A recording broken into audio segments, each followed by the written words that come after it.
visto de Trump y en defensa de la democracia y también afirmando en un punto el pasado, el presente y el futuro de todos nosotros. Somos parte, Senator Harris, I believe strongly, not just represents our party, she represents our nation. She represents that promise, that path ahead, and our vote, and our presence, and our identity as a nation is at stake in this election. And much work still has to be done as we move forward in the next 6 days. No vote should be left behind. And I mentioned the fact that we're in a pivotal position. But after what we've been through as a nation, when we've seen our democracy and continue to see it threatened every day, when we see the raw nakedness of power overcoming what is legitimately the moral and right thing to do, when we see that accountability has been lost in this country, when we see the corruption and this pandemic that is killing us, infecting us, and that he lied about to all of us. All those things have accumulated and will be, and that redemption point comes November 3rd. And with that redemption will come the opportunity for us as a nation to begin to heal, but more importantly, as we heal, to move forward. And not in the same status quo, but in a different way. To rebuild stronger, fairer, more equitably, and to finally accept into the serious, important values of this nation that diversity is not a liability, it is a strength for this country of ours.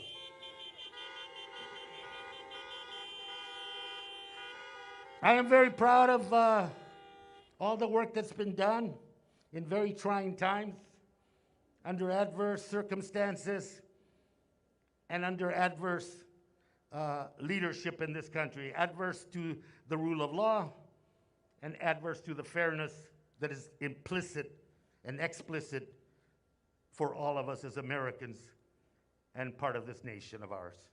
And we have an opportunity. And this opportunity is before us. We are going to win, and we're going to win because of you. And when we win, yes, it'll be a huge victory for Democrats.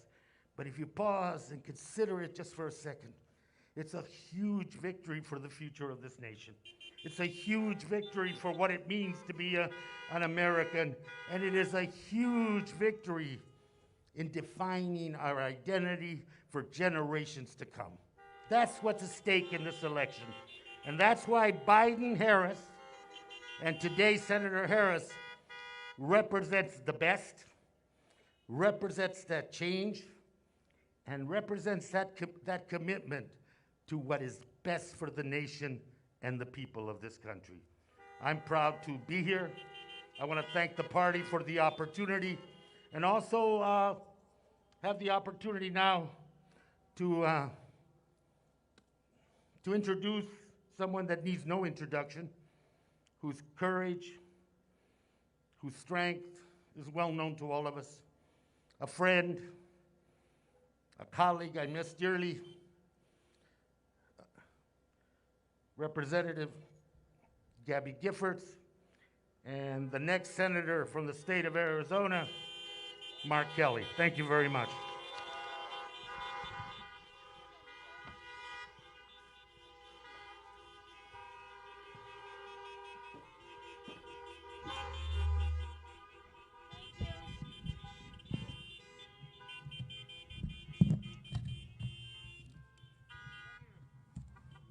Brother. 5 days. Happy when election day gets here. You've been doing great. Brian.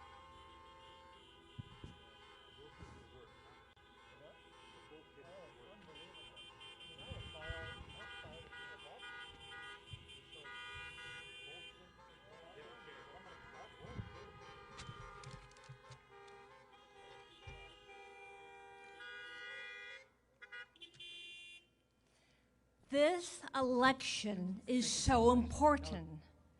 Lowering drug prices, raising the middle class wages, protecting Medicare and Social Security. It's all at stake. That's why I'm here to support my husband, Mark Kelly.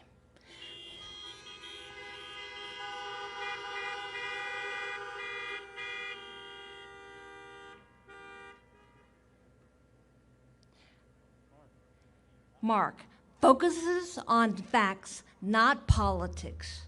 Mark is loyal and caring. Mark has already served our country in so many ways. Now we need him in the Senate. Thank you for being here today. It means so much to me and Mark. This is so important for Arizona, for our country. We cannot do it alone. Thank you, thank you, thank you.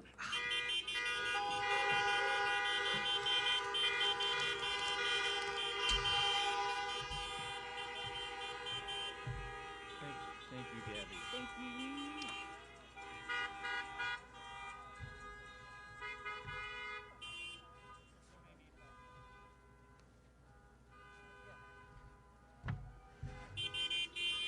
Hello, Tucson. Hello, everybody. Hey, this did get a little bit closer to Mars, but like a lot of folks, the path for me to achieve my dreams was not always clear. And when I was a younger kid, when I was growing up, I was not the best student. I kind of struggled. But it was my mother. My mother inspired me in an amazing and incredible way. Now, when I was young, my mom, she had 2 jobs at the same time. She was a secretary and a waitress. Then she decided to become a police officer like my dad. But this was New Jersey in the 1970s, and for a woman to become a cop, it was a really difficult thing to do. And I watched my mother work so hard at this, and it really motivated me. And I buckled down, and I was able to eventually take my public school education, and I headed off to the U.S. Merchant Marine Academy, which set me on a path to go into the Navy, to fly airplanes, and then eventually to the Astronaut Corps. And it was during my time at NASA that I learned how to work and lead people from different backgrounds to do some hard things. Because when you're orbiting the Earth at 25 times the speed of sound and a bad problem comes up, you don't have the time to worry about the background of the person offering the solution. You have to figure things out together as a team. Now, after those experiences, I thought I knew a lot about public service. And then I met Gabby. And Gabby showed me an entirely different side of public service. She's the one who taught me how you use public policy to improve people's lives. And right now, we are seeing just how important it is that our leaders are focused on the lives of the everyday Arizonans and how to use the tools at their disposal to help people. Now, this pandemic, it has pushed our healthcare system to the brink, and it has devastated our economy. And I think many of us feel much less certain about what the future looks like. So, we deserve leaders like Joe Biden and Kamala Harris who can show us the path forward.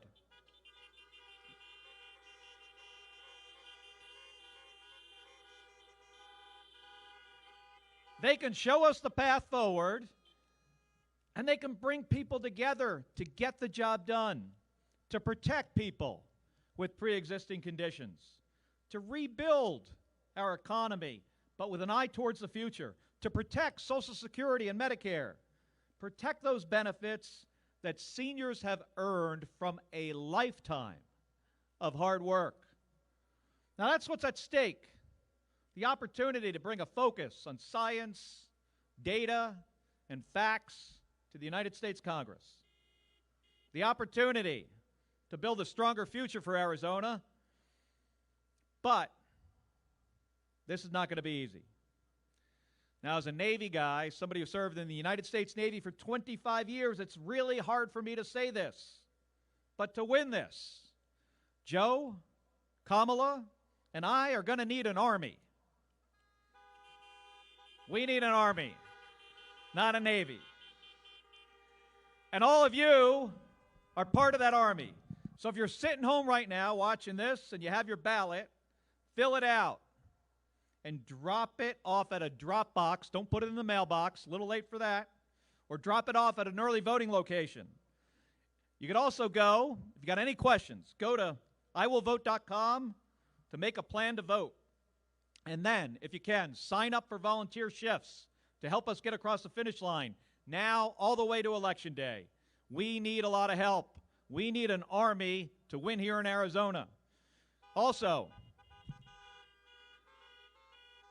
if you can, go to missionforarizona.com/volunteer. Every phone call you make, every text you send gets us one step closer to winning this on Tuesday, up and down the ballot. And if we do that, if we work really hard between now and Election Day and get out the vote, we can bring some much-needed change to our nation's capital. Thank you very much, everybody. Thank you. Thank you.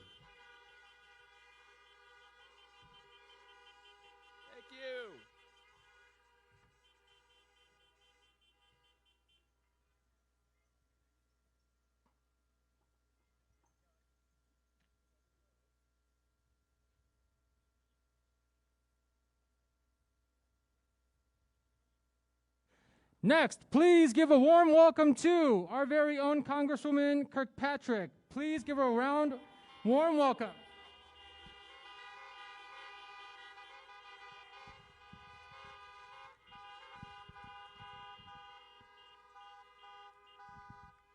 Hello, Tucson. Hello, Southern Arizona. I'm your Congresswoman, Ann Kirkpatrick. I'm also the grandmother of 3 young grandsons, aged 2, 3, and 4. That keeps me pretty busy.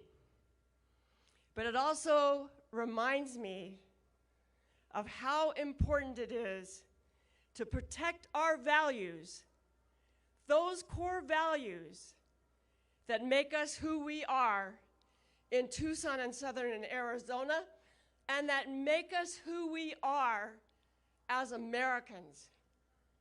I'm excited to be here today because we have an opportunity to elect leadership at the very top of our country that reflects those values. We are going to elect Joe Biden president. We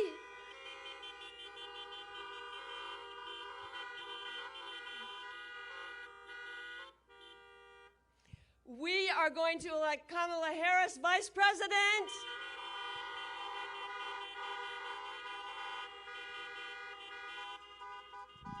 We are going to elect Mark Kelly to the Senate.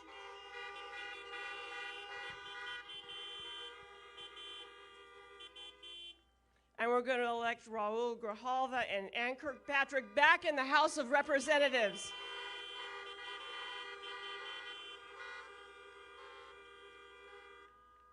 And you know why we're going to do that and why we care so much? Again, it's our values. We care about our children, making sure they have enough to eat, making sure they have a good education, and they grow up in a safe community. We care about our veterans, and thank you to all the veterans who are here today. Thank you for your service. Let's thank them.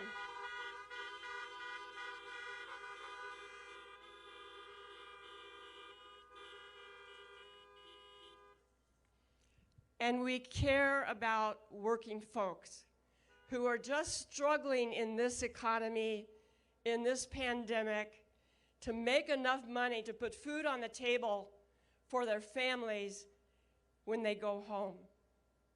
That's what's at stake in this election, folks. It's the most important election in my lifetime. I'm a native Arizonan.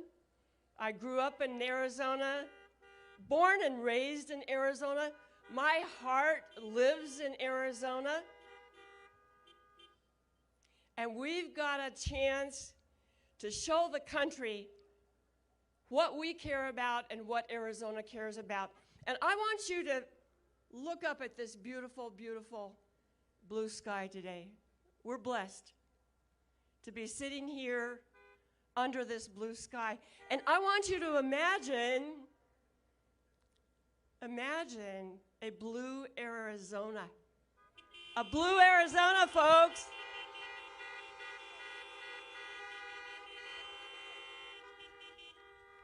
A blue Arizona, we can do it. The votes are there. More Democrats have already voted in this election than ever before. They're fired up. They know what's at stake. We know what's at stake.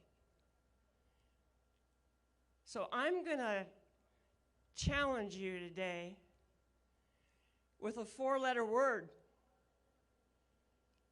It's spelled V-O-T-E. Vote! Vote, vote, vote. Thank you so much from the bottom of my heart.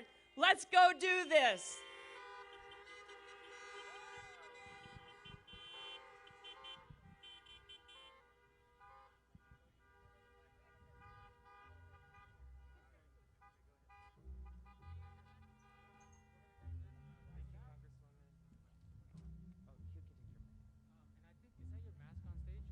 What? Is that your mask on stage as well? No, no worries, no worries. We'll right here, and then we'll that way.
abdication of leadership from Donald Trump and our state government that has made this pandemic so much worse. Almost 6,000 Arizonans, 227,000 Americans languished because of COVID-19 and the abdication of leadership of Donald Trump. We have the opportunity to turn Arizona blue since 1996. That was the last time.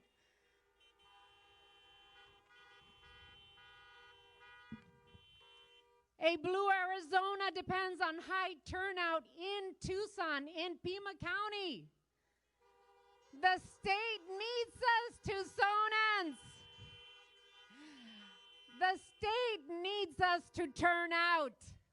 And I want to thank my dear friend and mentor, Congressman Raul Grijalva.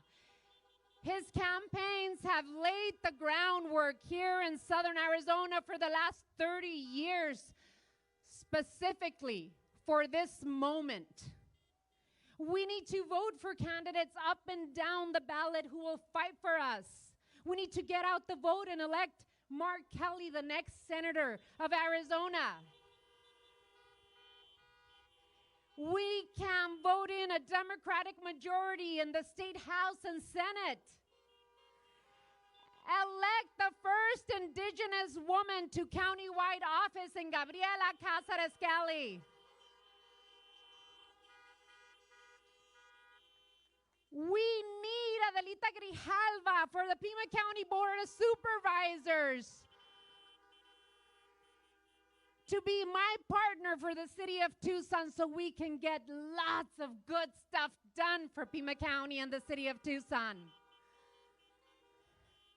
A la comunidad de habla hispana, a la comunidad que habla español, muy buenas tardes. Les quiero dar la bienvenida a la próxima vicepresidenta de los Estados Unidos. Y les pido a todos ustedes que están viendo de su hogar que por favor voten. Ahora es tiempo de hacer el cambio. Ahora es tiempo que su voz cuente. Y ahora más que nunca, su voz nos va a ayudar a sacar a una persona racista de la Casa Blanca.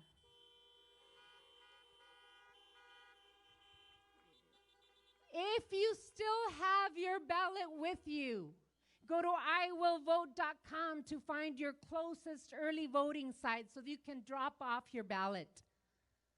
It is so important. This is the election of our lifetime. That's why I am so proud, and it is the honor of my life to introduce to you someone who needs no introduction. Senator Kamala Harris is an inspiration to women and young girls throughout the country and the world. She understands the barriers that we face on our everyday lives. Her commitment to justice for all and ensuring that each and everyone has the chance to succeed in our great country, coming from the parents of immigrants, just like I did. She understands the needs of our community. She understands the needs of every working family, every poor family that is trying to pay their bills month in, month out. And she is what we need in the White House.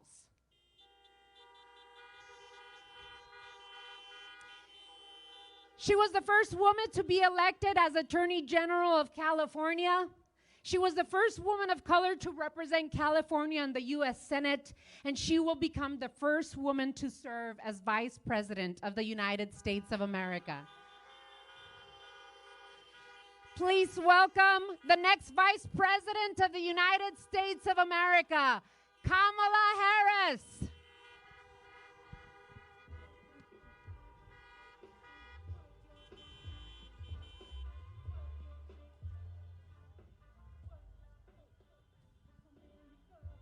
Thank you, ma'am. You did great. You sounded great.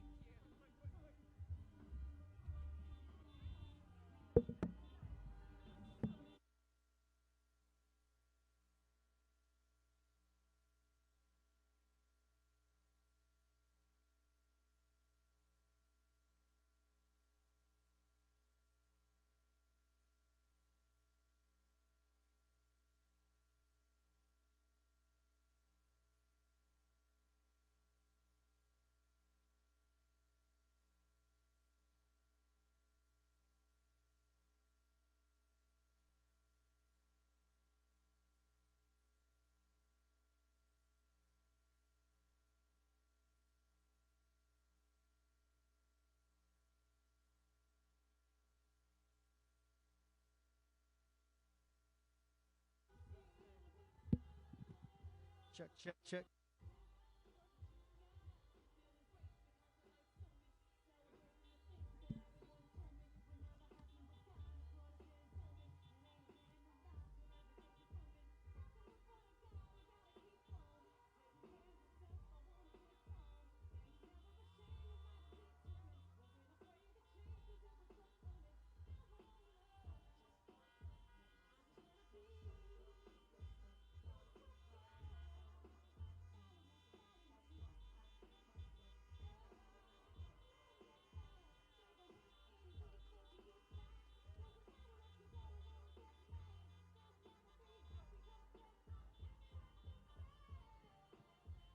What's up, Tucson?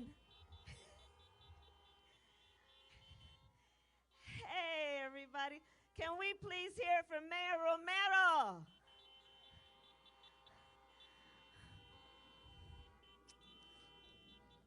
What an incredible leader. She's a sign of strength and passion, and she represents who we are as a nation. Mayor Romero, thank you for everything you are and everything you do. It's so good to be back in Arizona. You guys are going to make the difference. You will elect the next president and vice president of the United States. You will do that.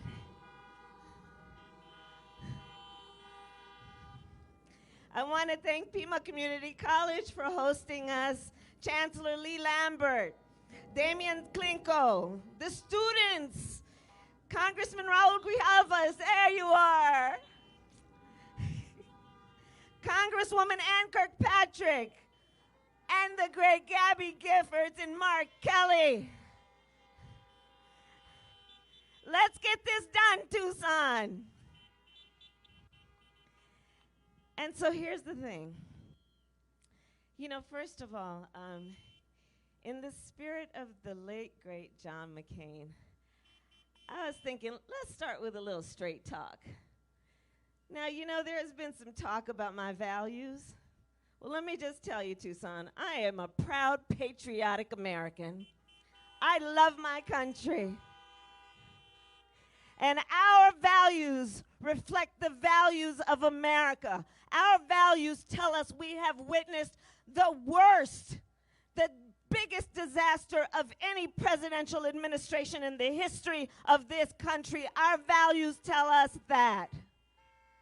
Our values tell us that we should not be in a moment where over 225,000 people have died in our country. Over 8.5 million people have contracted a virus. When we have known, when we got the information, we have known how serious this is. Listen, there is so much at stake in this election, and I'm just going to start by talking about a few of the things that we know. We as a nation are in the middle of 4 crises happening at once. We're in the midst of a pandemic, a public health pandemic that, like I said, has caused over 225,000 Americans to die. People who, many of whom, died without any family members being able to be with them, to hold their hand, to look in their eyes because of the nature of this virus. Over 8.5 million Americans who now have a pre-existing condition and untold long-term health consequences because of this virus. And the tragedy of it is this: it didn't have to be this bad. It literally did not have to be this bad. Thanks to a fellow by the name of Bob Woodward, we know that on January 28th, Donald Trump was informed about the seriousness of this pandemic.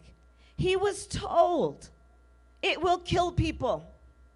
He was told it is 5 times more deadly than the flu. He was told it would hurt people of every age. He was told it was airborne. And he sat on that information. He did not tell you. Can you imagine, as a parent, as a small business owner, as a working person, if on January 28th, you would have known what the president had known, what you might have been able to do, to plan, to prepare, knowing that even before this pandemic, so many Americans were working 2 and 3 jobs to pay the rent and put food on the table, knowing that even before this pandemic, most Americans didn't have more than $1,000 life savings, what people might have been able to do to prepare, what you might have been able to do to prepare your children for the fact they may not be able to go back to school, what you might have been able to do if you run a small business to put in place provisions for the fact that you might be out of business for months, what you might have been able to do to buy some extra toilet paper.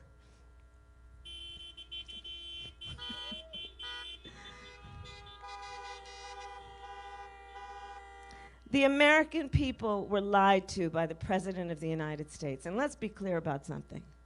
The President of the United States is also the Commander-in-Chief, who has then as his highest responsibility to concern himself with the health and safety of the American people. And on that count, Donald Trump failed.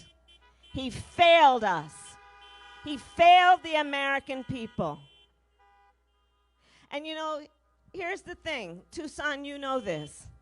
There is a very clear choice in this election on this matter.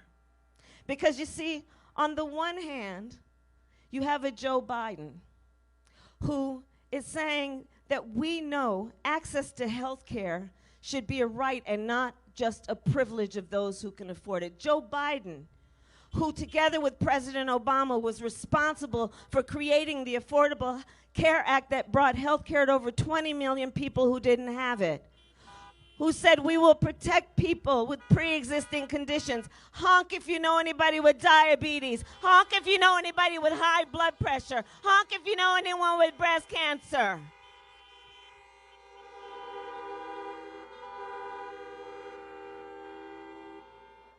Joe said we will protect you and the people you love. Joe says if we win, we're going to get in there and expand coverage. We're going to bring down eligibility age from Medicare to age 60. We're going to reduce the cost of prescription drugs and premiums. Joe says that we understand when we're talking about health care, you got to know the body doesn't just start from the neck down. It also requires health care from the neck up.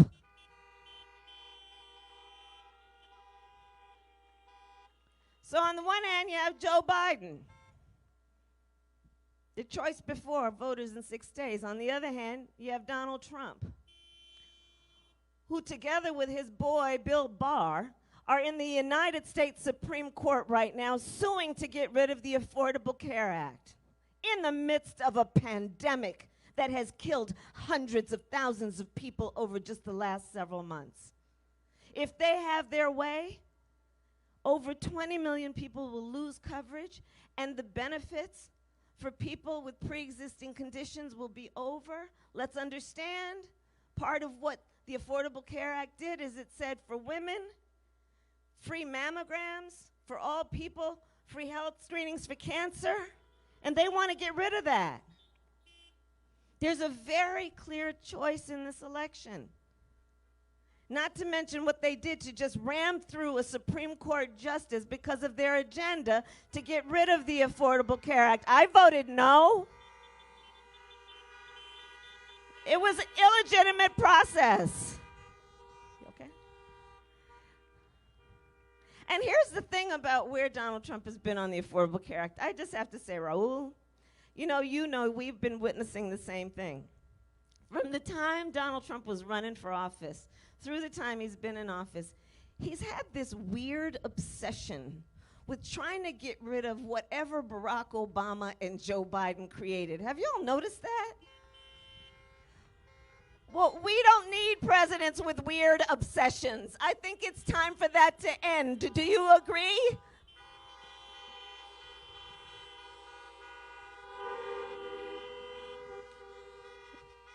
We're in the midst of an economic crisis that is being compared to the Great Depression.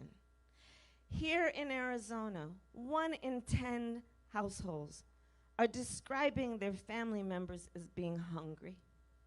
We're in the midst of a hunger crisis in America. People aren't covering that enough. I've seen numbers, 1 in 5 mothers is describing her children under the age of 12 as being hungry. Here in Arizona, 1 in 7 households is having a difficult time paying rent or were unable to pay rent last month. Here in Arizona, 1 in 4 businesses has gone out of business. And on the one hand, you have Joe Biden, who says, you want to talk to me about how the economy is doing?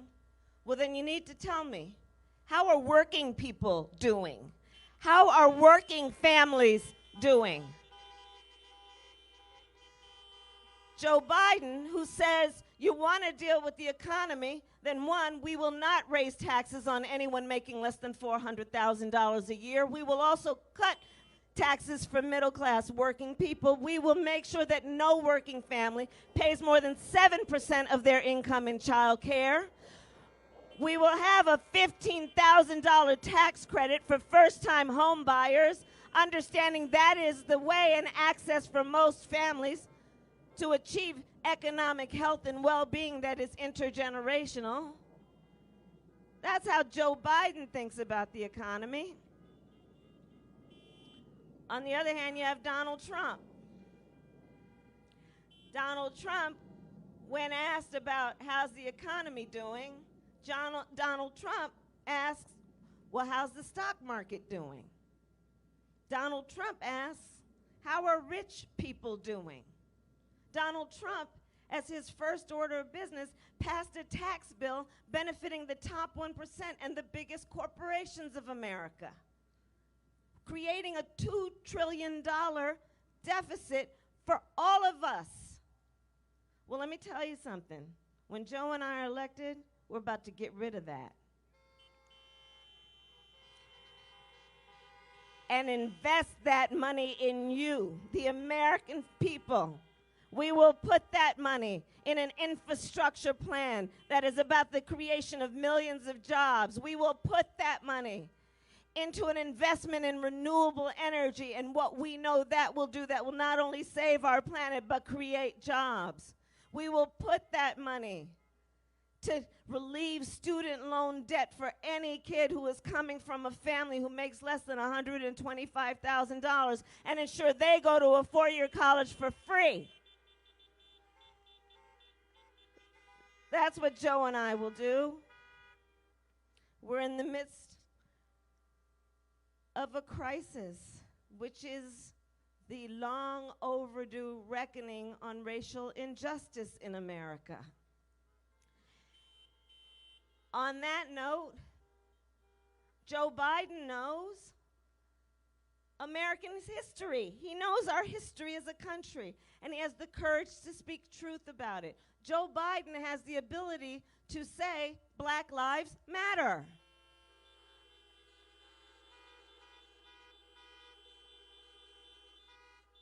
Donald Trump will never speak those words. Joe Biden knows that we need to look at racial disparities in America. We need to understand Latinos and African Americans have been 3 times more likely to contract COVID and twice as likely to die from it. Joe Biden knows our indigenous brothers and sisters have the highest rate of diabetes of any population in America.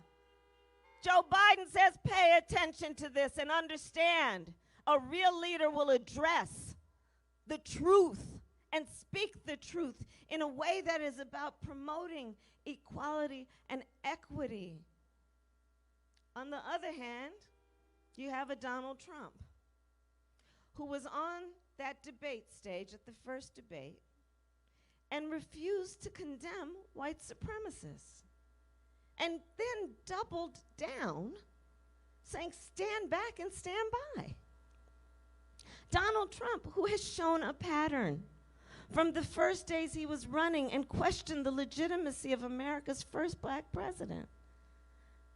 Donald Trump, who, when peaceful protesters were protesting racial injustice in Charlottesville, where a young woman was killed.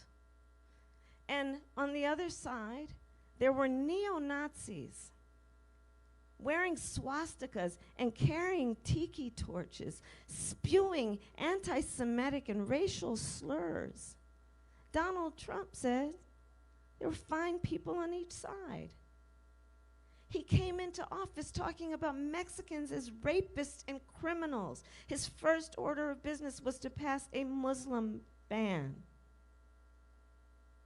There is a real choice in this election because you see, Joe Biden, and I understand, America deserves so much more. We want a leader who is not about trying to sow hate and division. We know that the real strength of any human being is not based on who you beat down, it is based on who you lift up.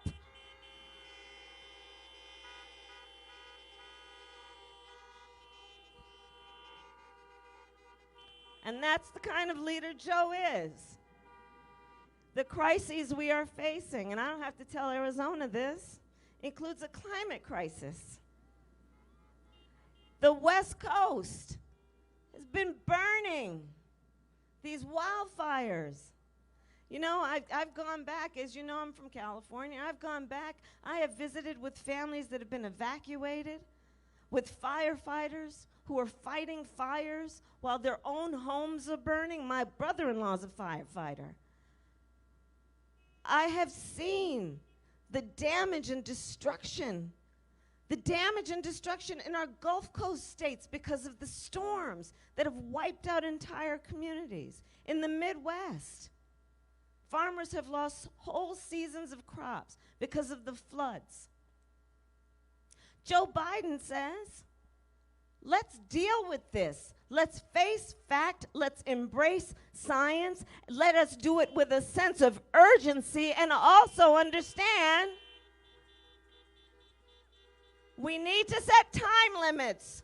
Net zero emissions by 2050. We need to set goals that include an investment in renewable energies. And guess what? That's about jobs. Millions of jobs. On the other hand, you've got a Donald Trump who, when asked about the wildfires, there was a reporter who asked him something like, you know, scientists are telling us, science is telling us that there's a connection between these extreme weather conditions and those wildfires. Will you address that? And the President of the United States, in his utter eloquence, says, science doesn't know. The President of the United States referred to science as a person.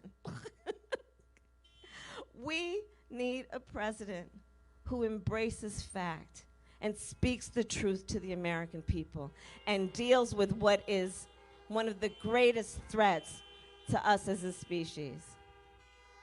So these are the threats. And these are the crises that we are dealing with right now. These are just some of them. And it brings me to what's happening right now across America, a process that will end in 6 days, and that's this election. And what we know is that everything is in each of our hands in terms of the power we possess through our vote and our action to determine who will be the next president of the United States.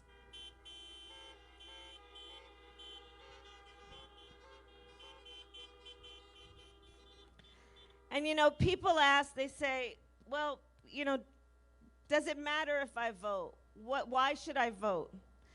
And I'll tell you, Tuzan, I mentioned 3 things in response to that question. 1, it's important to vote to honor the ancestors. All those people who fought, who marched for our right to vote. We just this year lost the great John Lewis, a great American who shed his blood on the Edmund Pettus Bridge, together with so many others. John Lewis, who was such a fighter for civil rights, he understood the ongoing fight for civil rights. Not only did he shed blood fighting for African Americans to vote in the South and around our country, it was John Lewis who was always at the front of the line saying, and the civil rights fight is a fight for marriage equality. The civil rights fight is a fight for immigrant rights. The civil rights fight is for equity and fairness. So it's about honoring the ancestors, those who sacrificed so much. It's honoring the ancestors, knowing that we this year celebrated the passage of the 19th Amendment, which gave women the right to vote. Right? And honoring those suffragettes who in their white were marching and fighting and saying, we will not be deterred, we will not be silenced.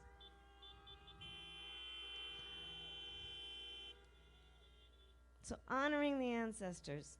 Reason number 2, everything is at stake. Everything is at stake. You go down the list.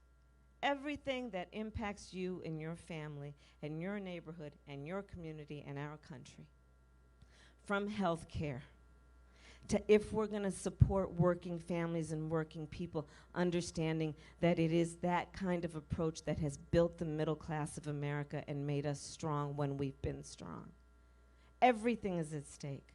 Whether we're going to have a country that embraces the fact that we are a nation built in large part by immigrants, and we must create a pathway to citizenship and honor America's promise to our dreamers and renew DACA.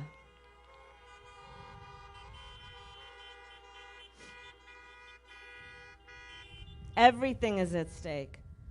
Whether we're going to embrace science and deal with this changing climate, whether we care about our standing in the world, and whether we understand that the Commander-in-Chief of the United States of America should never take the word of a foreign dictator over the word of the American intelligence community.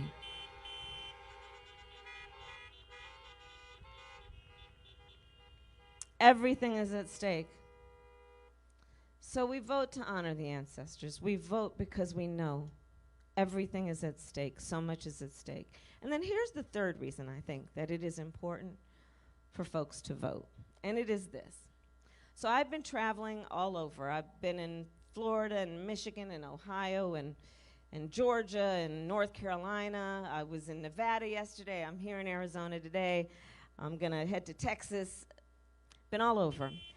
And here's the thing. You know, we have a long history of powerful folks trying to make it difficult for other folks to vote. And then in 2013, of course, the Supreme Court gutted the Voting Rights Act, and right after that, there were a couple dozen states that put in place laws that made it difficult, laws that were purging the voter rolls. And we have people in powerful positions now, including the President of the United States at that first debate, who took the stage in front of 70 million Americans and openly encouraged suppression of the vote. People who are trying to make it confusing. You got to fill out this envelope and put it in that envelope. Places where you got to have then a perfect stranger sign or somebody else sign your envelope. Places in our country that are pulling away drop boxes to make it difficult or shutting down polling sites. And we have to ask, why are so many powerful people trying to make it difficult for us to vote? Why are they trying to confuse us? Why is the president messing with the post office? And here's the answer. Because they know our power. They know our power. They know when we vote, things change. They know when we vote, we win. And so let's not ever let anyone take our power from us.